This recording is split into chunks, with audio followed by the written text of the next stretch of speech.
I don't think you'll ever hear a bad word said about Simon Katich. Great person, great leader of men and a natural leader of men. On the field, you'd always want him in your team, and off the field, you'd always want to have a beer with him. Well, I don't think there'd be too many guys in Australian cricket who'd have more respect from their peers than Kat. I mean, he's a very measured guy most of the time. Playing under him and playing with him, he taught me how to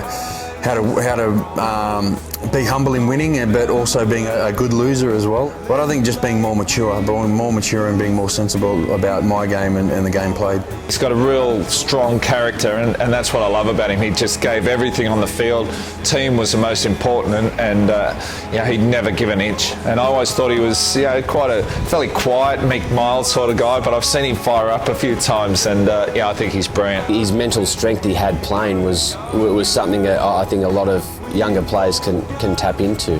He was a very solid teammate, and he enjoyed the heat of the battle, and he was one you wanted right next to you every time you're walking across that white line. He's very cool, calm and collected under pressure, and things just come easy to him. Nothing ever phases him, and he has a really positive outlook on life, so can't ask for much more. I had the great Richie Beno present me my cap, and he said there are many more important things in life than a baggy green cap, but to an Australian cricketer it is the ultimate achievement every time you wear it with pride and enjoy yourself, and I think that's something that I certainly did. Those words were something I always remembered.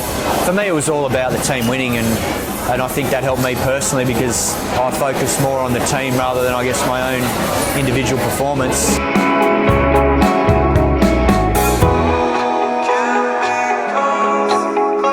Today we're here to celebrate Simon Katich being the recipient of the Kerry Packer Award. A lot of people put in a lot of blood, sweat and tears in the early days for no real reward, and I guess what we thought at the time, there was a great opportunity to recognise those that made what we considered to be an outstanding contribution to the ACA. Well, anytime you get an award, it's pretty amazing, and especially a peer-nominated award. Yeah, it's a huge honour. I'm very proud to be associated with the ACA. It means a lot to me, given the history of Australian cricket, to be a part of it, and just the fact that it is such a united group. It's important that with the ACA, we've got people that are prepared to stand up and represent the player group, and sometimes that can be challenging, and sometimes challenging decisions need to be made, so it's just important that the player group knows who those people are.